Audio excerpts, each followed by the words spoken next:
àdduna wërngal këpp ñoom ñooñi Macky Sall yi à travers benn groupe wala mbootaay bu mu constitué ñu leen di dippee ab pool d'avocats dajaloo nañ tey pour mener la bataille mais il faut savoir que cette communication wala ce programme dañ ko wékk ci ay pàcc laataa ñu ñëw sax ci conférence de presse bi dafa am lu ko jiitu dafa am ñaari phase muy la phase manipulation moo njëkk je fais entre parenthèses médiatique mu amaat beneen phase bu ñuy dippee la phase désinformation bi ci njëkk damay commencer pàcc bi ci njëkk muy l'étape 1 muy la phase manipulation entre parenthèses médiatique il faut savoir que Macky Sall bi muy mener cette campagne là avec la dette cachée mu leer amatul werante ñëpp xam nañ ni mu demee faram-fàcce nañ ko ñëpp mu leer ci seeni bopp dañu dëgmal benn bataille médiatique boo xam ni am na ñu ci àndal mën nañ lim benn média boo xam ni moo ci gën a fës ndax ca campagne ba la bokkam déet dafa am lu mu ciy joué dañuy def point d'interrogation sénégalais yi ñooy àtte waaye gis nañ ni benn média à travers son journal muy GFM leur quotidien l'Observateur bokk na ci ñi nga xamante ni depuis l'annonce avant même ñu ñëw ci conférence de presse beeg lenn liñ ci jëbal te ñu war ko faram-fàcce bokk nañ ci ñi entamé cette campagne là bi ci njëkk ña ngi ko dooree mercredi 8 octobre 2025 avec un titre bi Macky Sall constitué son pool d'avocats supposé dette cachée lañ ko dippee Macky engage la bataille de clarification li nga xam ne ña ngi ko koy tuumaal moom Macky Sall ci wàllu bor bu ñu làkk moom président Macky Sall dëgmal na benn xeex goo xamante ni jubluwaa bi wala cëslaa wi mooy leeral ca lañ koy tuumaal muy benn fa la tàmbalee 8 octobre ñu doxaat tuuti même journal bi même quotidien bi defaat beneen article boo xam ne ñi ngi waajal lay ñëw muy conférence bu démb bi boobu yeggseeguñ ci ñi ngi ko def lundi 20 octobre 2025 titré ko maître Olivier sur contre-attaque ki nga xamante ni ab laykat la mooy avocat wu Macky Sall parce que moo jiite pool d'avocat am mi ngi waajal dal ci kaw gouvernement bi boobu yeggseeguñ ci conférence de presse bi biñ ko mujjee nag mooy bi nga xam ni publié nañ ko démb muy jeudi 23 octobre 2025 ci seen une ñu dippee article bi agenda judiciaire rigoureusement planifié Macky Sall déploie sa défense à Dakar annoncé li nga xamante ni nii mooy la Macky Sall dëgmal ànd ceeg ay avocat am à travers benn avocat bi ci ràññee ko lool muy Olivier Sur ñu annoncé ko ci même article bi nag ñu ñëw ci benn pàcc muy benn pàcc ci une bi ñuy dippee refus ñi nga xamante ni nii ñooy ndawal Macky Sall yi di ko layal dañ leen bañal par les hôtels et réceptifs par crainte de représailles la rencontre entre la presse nationale et internationale comme ni ñu ko titré et les avocats experts financiers est prévu au siège de l'APR sauf solution alternative trouvée ce matin ñuy xamal ci une bi ne gannaaw ba avocat yi gannaaw ba ñu annoncé contre-attaque bi gannaaw ba ñu annoncé li nga xam ne mooy la bataille ñu ne nag nguur gi fi nekk parce que loolu c'est une campagne dafa bañal ñi nga xamante ni nii ñooy avocat wu Macky Sall yi ay hôtel dalal leen maanaam hôtel yi ñoo bañ parce que lan dañu ragal ku leen réprimer dañu ragal ñu teg ay daan ci seen kaw ñan ñooy teg ay daan seen kaw nguur gi fi nekk même journal bi ou bien même groupe de presse bi seen journal ñëw yokkaat ci ay mbir muy seen site en ligne ñu koy woowee IGFM ñëw dolli ci leeral refus bi ni mu demee ñoom ñoo ko faram-fàcce ci benn article ñu ne arrivé à Dakar hier pour une mission de 24 heures mooy maître Olivier Sur gannaaw bi mu ñëwee Dakar ngir am fi benn tukki benn fan ñu ne moom avocat bi waaye itam jiite di coordinateur du collège de défense de l'ancien président Macky Sall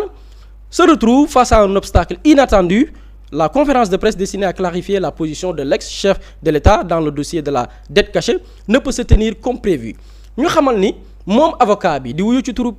Olivier Sur bi mu ñëwee en tant que coordonnateur jiite mbootaayu avocat yi nga xam ne ñooy layal Macky Sall dañ ko bañal moom ñoom ñooy wax de dañ ko bañal conférence de presse boobu noonu à travers ay hôtel ya nga xam ne ñoo leen waroon dalal ba mujjanteel ba dañ koy defee ca siège ba donc loolu moo nekkoon la première information et l'objectif principal c'était quoi que nguur gi fi nekk gannaaw bu ñu jibalee ay xibaar ci wàllu bor bu ñu nëbb dañoo lankal ña nga xam ne ñooy layal ka ñu tuumaal ngir ñu mëne conférence de presse hôtel yi sax ñu ngi leen di menacer ngir ñu bañ a dalal ñooñu nga xam ne ñooy layal président Macky Sall te boo xoolee les mêmes propos yi journal L'Observateur seen site en ligne muy IGFM fësal ko détail tudd ne coordinateur bi ci boppam muy maître Olivier Sur la ñu lankal loolu noonu même propos yi la ñu yëkkati démb ci seen conférence de presse yamook bésu jeudi 23 octobre 2025 kenn ci avocat yi nga xam ni ci biir pool d'avocats yi la bokk di wuy ci turu maître Amadou Sall même propos yi la yëkkati waat ñu teewlu ko li tax ñu ñëw fii siège APR kii suñu naataangoo bi jógee France ñëw ñu doon ànd ak moom wax ak taskati xibaar yi démb ba léegi ñu ngi wër fu ñu koy defee mënuñu am hôtel mënuñu am bureau mënuñu am fenn fu ñu ko defee même ñun suñu biir rek as puqus bu tuuti rek bu avocat yi waroon mën a daje jëm nañ ko luy mënuñu ko am puisque nag Macky Sall moo ñu jël avocat ñu ne ñu laaj ko est-ce que mën nañu may ñu ñëw ci siège am def fi conférence de presse bi looloo tax ñu def fi conférence de presse bi. moom ak nguur ñi fi newoon moom maître Amadou Sall ne waxul sax conférence de presse waaye ñoom sax avocat yi ñu dajaloo ci ab hôtel loolu waxtaan seen biir ci ban offensive la ñuy mëne dañ leen ko lànkal bañal leen ko foofu dañ fiy def benn parenthèse bu ndaw kan mooy maître Amadou Sall kii yëkkati kàddu yi nii nañ ko teewlu en 2018 par rapport ak gis-gis bi mu am ci président Macky Sall benn kàddu yoo xamante ni ma ko yëkkati woon ay at ca gannaaw ci kan mooy Macky Sall ban traitement lañ ko war a accordeel nañ ko teewlu laataa ñuy ñëwaat leeral ci ay mbir. Nous avons un président prédateur qui est à la tête d'une entreprise mafieuse et je pèse mes mots et il va rendre gorge parce que demain il sera jugé, condamné et il va en prison, il le sait parce que je vous le dis, les Sénégalais le savent. Dans l'affaire Mittal, notre préjudice était de 2500 milliards. 2500 milliards. Il a accepté de transiger à 80 milliards. Il a fait perdre à notre pays 2420 milliards. Quelle est la contrepartie? Nous le soupçonnons d'avoir reçu de l'argent. Nous le soupçonnons. Nous n'en avons pas la preuve, mais les faits sont tellement graves que les faits indiquent qu'il y a de la corruption derrière. Nous enquêterons et s'il s'avère qu'il a pris le plus petit franc, il ira en prison et il sait qu'il va aller en prison. C'est pourquoi il veut coûte que coûte, quoi qu'il arrive, gagner, mais il ne gagnera pas. Donc kooku mooy maître Amadou Sall moom ngeen ngi dégg sànq muy layal président Macky Sall te moo ne en 2018 dafa ne woon Macky Sall dafa nekk ci benn entreprise mafieuse af defkatu ñaawteef la boo xamante ni nii tax na Sénégal ñàkk ay milliards yu baree bari mi ngi doon jël exemple ci dossier ArcelorMittal ba jàpp ni dañ ko war a topp moom Macky Sall ci wàllum yoon bés buñ jigee ci boppi réew mi kooku tey bu taxawee tey ni mooy layal Macky Sall dem sax ba junj lenn loo xamante ni nee na nguur gi ñoo ko bëgg a teg président Macky Sall jaare ko ci ay avocat am lankal leen ni ab hôtel du leen dalal sénégalais la ñuy bàyyi ñu apprécier ndax ku ñu war a gëm la ci kàddu waaw wala déet waaye la jëm ci hôtel boobu noonu ne dañ leen koo lankal dañ leen koo bañal ba tudd ci ki nga xam ni moo jiite pool d'avocat ñi nga xamante ni ñooy layal président Macky Sall kooku noonu ñu tuddoon ci article bi te l'observateur wax ko seen site internet IGFM junj ko moom maître bi kooku avocat bi di wuyoo ci turu Pierre Olivier Sur lan mooy tontoom ci loolu ñu junj ni dañ leen ko bañal maanaam dala leen ci ay hôtel lu ciy réponse am. Vous devriez animer une conférence de presse et que vous avez eu des problèmes pour trouver un réceptif hôtelier pouvant vous accueillir. J'ai lu ça dans le journal, j'ai trouvé ça absurde et ridicule. Moi, j'ai été accueilli de façon tout à fait agréable dans mon hôtel, comme je le suis toujours au Sénégal, qui pour tenir la conférence de presse, je veux dire. Très accueillant. Vous voyez que j'ai pas des mots disruptifs. Je viens pour participer au débat. Le Sénégal est un pays de débat où les mots comptent et où on respecte les opinions des uns et des autres. Je me sens complètement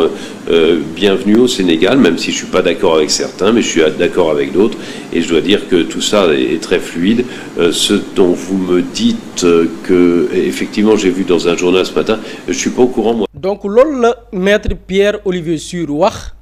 bañ ko laaj ni nee nañ ba nga ñëwee dañ laa lankal yow en tant que coordinateur du pool d'avocats bi nga xam ne Macky Sall moo ko teg dañ leen lankal bañal leen ay hôtel dalal leen nee na loolu amul moom dalal nañ ko ca dalal ya gën teral nañ ko parce que gis na ni Sénégal gii kat ab réew la moo xam ni sax nit mën na fi wax xalaatam te dara du ko dal weddi na kàddu yooyu tegee ko ne te mi ngi ko wax quelques heures gannaaw bi kenn ci ay naataangoom yëkkati kàddu yooyu mi ngi ko wax le lendemain bi benn ci ay journal waxee ni ñoom dañ leen lànk bañal leen ay hôtel dalal leen donc loolu di première étape ou bien lenn lu ñu planifié woon pour peindre réewu Sénégal jamono ji tembe comme fu ñuy tegee ay mbir wala aboog loo xamante ni dëppoowul ak yoon ay doomi aadama loolu di première étape bi nga xam ni échoué nañ ko gannaaw bi avocat bi nga xam ne mooy Pierre Olivier Sur dafay une sortie janoog suñu naataagoo boobilee di wuyu ci turu Maïmouna Ndour waaye mu amaat beneen étape gannaaw manipulation boobu nga xam ni l'objectif c'était jaay Sénégal comme dëkk boo xam ni dañ fiy néewal wala di fi salfaañi ak yelleefu doomi aadama mu am beneen étape muy dette cachée bi nga xam ne nag moo waral coow li nga xam ni moo waral ñoom ñu constitué wu ci benn pool pour layal ki nga xam ne mooy président Macky Sall dette cachée boobu nag dafa am yenn kàddu yi nga xam ne moom Pierre Olivier Sur yëkkati na ko ci même émission bi ma lim sànq te mu def kook Maïmouna Ndour nañ ko teewlu ñëwaat indi ci ay leeral. Mais madame, le FMI, est-ce que le FMI est venu faire un travail d'enquête et d'expertise? La réponse est non. Le FMI est venu constater les dégâts, c'est-à-dire que aujourd'hui le pays a du mal à réenclencher. Bon, et le FMI est venu se projeter pour aider le pays à continuer son New Deal et son développement d'infrastructures, etc., etc. ñoo ko déggandoo Pierre Olivier Sur di wax ci émission boobu lene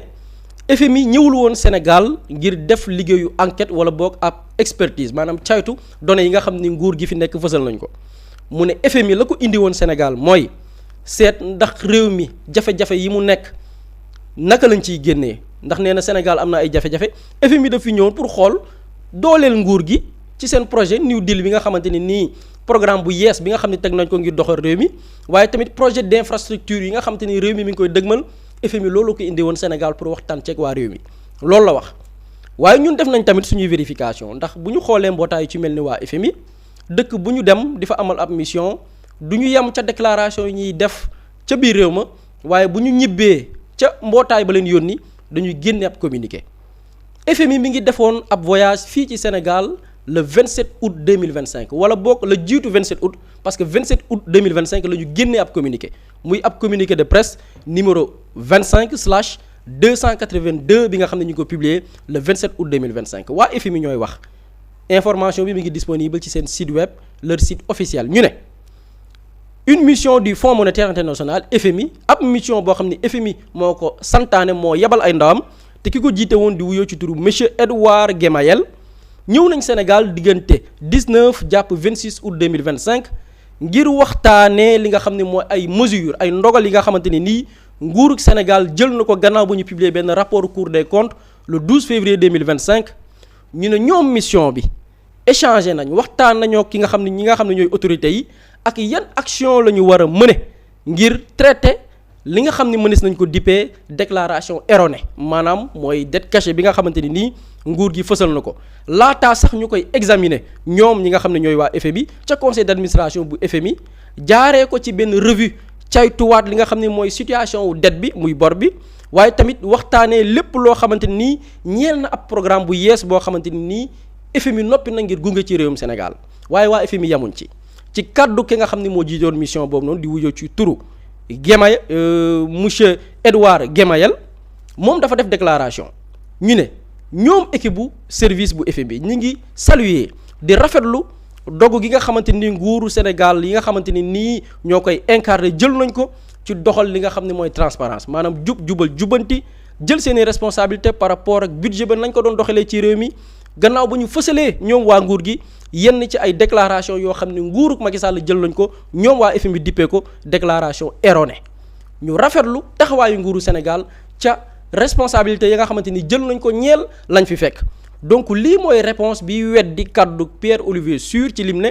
FMI la ko fi indi woon di wàllum dette waaye la ko fi indi woon mooy xool gis ni réew mi ngi ci ay jafe-jafe ñu ñëw xool ñu leen di dimbalee ci New Deal bi nga xamante ni nguur gi teg na ko waaye itam infrastructure yi nga xam ne ñu ngi koy dëgbal donc loolu di benn kaddu yoo xam ni dëppoog naag li nga xam ne moom la FMI wax te Olivier Sur di kenn ci ñuy layal Macky Sall yëkkati démb ci émission bi nga xam ni mi ngi xew 7TV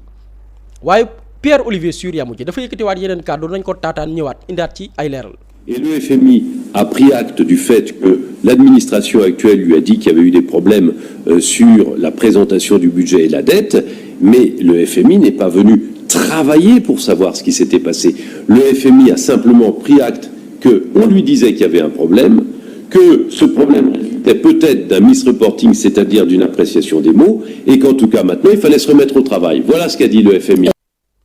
Pierre Olivier Sur ne FMI ñëwul Sénégal ngir jël ay ndogal wala liggéey ak nguuru Sénégal dafa ne FMI li mu def mooy prendre acte maanaam nguuru Sénégal wax ko ay mbir mu ne leen waaw dégg naa leen mu ne FMI ñëwul Sénégal ngir liggéey ngir xam lan moo xew ci mbiru dette bi loolu la wax waaye nee na dafa ñëw dong xool caytu waxtaan waaye tamit ne autorités yi liggéey leen il faut se mettre au travail tàmbali leen liggéey bi loolu la FMI wax dañu delluwaat ci source ba parce que FMI mbootaay la goo xam ne lépp li ñuy def comme ni ma ko waxee sànq dañ koy bind ci këyit bind rapport def communiqué de presse publier ko seen site web ci communiqué bi ñu defoon au mois d'août ñoom FMI ñooy wax ñu ne ci turu Edouard Gemayel bi nga xam ni moo jiite woon mission FMI ci mois d'août ici au Sénégal mu ne moom Edouard Gemayel ñu ne mission wu FMI bi waxtaan naag autorités yi ci ensemble de mesures yenn ci ay ndogal yoo xamante nii jël nañ ko ngir jooyanti yenn ci yi nga xamante nii ay mbir la maanaam des déclarations erronées maanaam fausses informations wala boog dette cachée bi nga xam ne nguuru Macky Sall def nañ ko ñu xool yan mesures lañ ciy jël ñoom FMI ne yenn ci mesures yooyu noonu mooy jéem a centraliser li nga xamante ne nii mooy bor bi nañ koy caytoo biir Sénégal parce que boo jëlee ci rapport Cour des comptes bi dañ ne am na sax féewaloo diggante direction bi caytu dette bi ak direction bi nga xam ne mooy ordonné li nga xamante ni lépp luy dépense te état di ko génne di ko joxe chiffres ya ñu joxe ak chiffres yi direction bi caytu wàllu dette di joxe gis nañu dafa am waroo tolloowul ñoom FMI ne waxtaan nañ ci yenn mesures yi ñuy jël ngir jéem a centraliser lépp loo xamante ni nii dafa ñeel ni ñuy gérer wàllum bor fii ci Sénégal